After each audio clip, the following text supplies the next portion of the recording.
So guys, welcome back to the channel. Today's video, as you've probably guessed, we are going to look at the Taylormade HITOE raw wedges.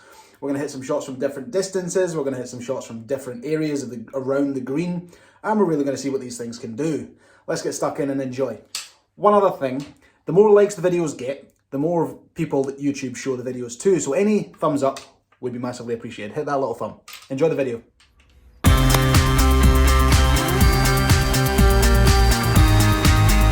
These things spin. So the first thing I'm going to take you through is the specs and what's available in them and what the faces look like, essentially. Because I was wondering, how far do those faces go down in lofts? It's only to the 56. The 56 is the lowest loft that has the full scoring face on the face. So that's the 56, the 58, the 60 and the 62. This is available in 62 degrees. Not an awful lot of people will fancy a 62. That's a lot of loft. But when you've got grooves that are all over the face, spin will generally keep the ball down a little bit. So that 62 might not be a terrible option. When you go into the 54, that's when it's got just the standard face. This is a 52. So I've had the 52, 56 and 60 out on the course. So my 60 and 56 I've had the full face, and what I've really found, and what they say on the website, out the rough, phenomenal. These are so good out the rough, because you don't know where you're going to hit it on the face out the rough, but these things just make it so much easier. You can commit to a shot knowing that you're going to catch some grooves. Fantastic. So bounce and loft wise, these are available in 3 different bounces. You've got low, standard, and you've got the big foot. Skip to the end of this if you want to see the Bigfoot bit. There's a little chapter at the end that's based solely on the Bigfoot and who that would benefit. Mainly kind of higher handicappers and the guys that come really steep, but skip to the end if you want to see that little section. So the low bounce is only available in a 58 and a 60, I believe, and everything else is just your standard grind, and the bounces are just attributed to the loft of the club. So for example, you've got 52, which is 9, you've got 56, which is 10, so on. So in the higher lofts, with those low bounces, they're both 7 degrees of bounce. I personally think, from a fitting point of view, it's a good option to maybe look at for those that aren't that steep, who are very, very shallow, very clippy off the ground. You're not really going to see them an awful lot getting bought. That's going to be a very, very niche product, that low bounce, high loft HITOE. That's going to be a niche product. You're not going to see an awful lot of people with that. It's a nice option to maybe look at, but it's a very specific shot that's designed for. You're not going to see a lot. I think you're going to see a lot of standard bounces and some HITOE, some Bigfoot. Particularly, you might see 52, 56, and then a Bigfoot, and that's just a kind of a high lofted, huge sole, just for forgiveness and extra help out the deep rough. But not a lot of low bounce ones are going to go into a lot of bags.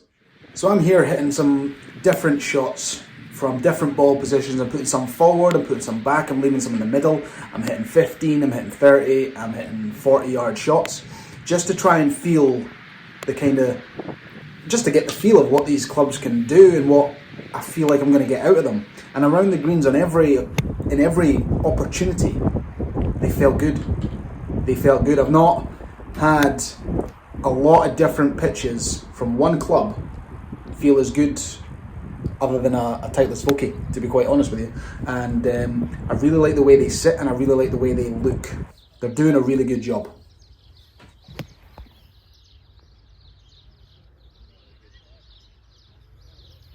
So that was all with a Bridgestone Tour BX ball, and that's getting some really good feel. So I went to the driving range and I just wanted to see what they would be like on full shots. So I've tried to hit a 52 degree, 100 yards.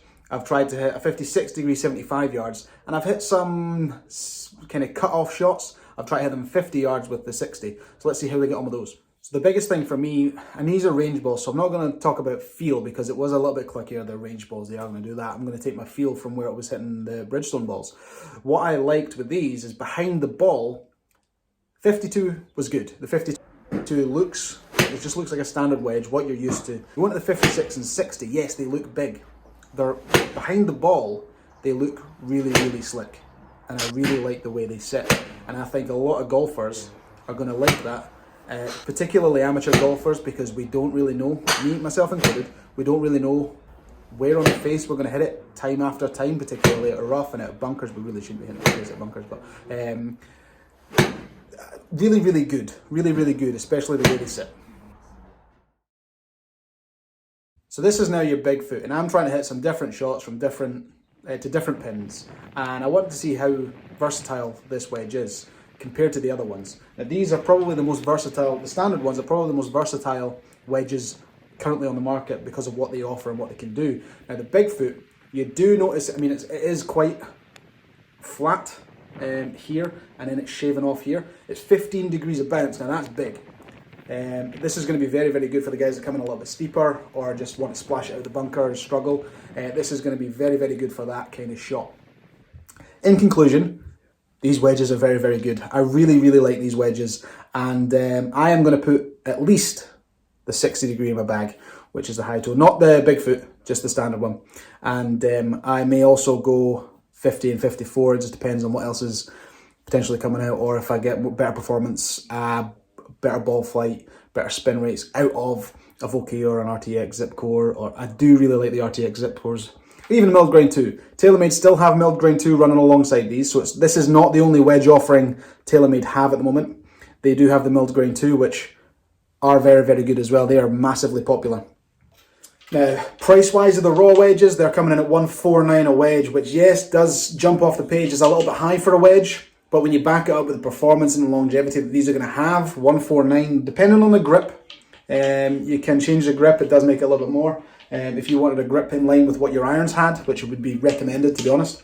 I think these are still going to sell despite the fact that $149. Customization, you've got different shafts you can put on it, you've got different grips, so don't... The thing I see most often in wedges is people, it's just a wedge, it doesn't matter, it doesn't need to fit it. It does, it really does. If you can get a wedge fitted, you're going to get a more consistent spin.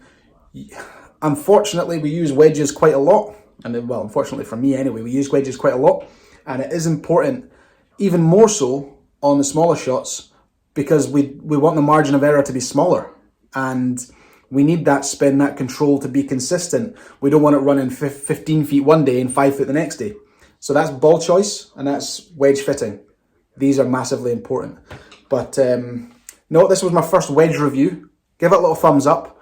Share the video if you want to. Thanks very much for tuning in, and I will see you next time.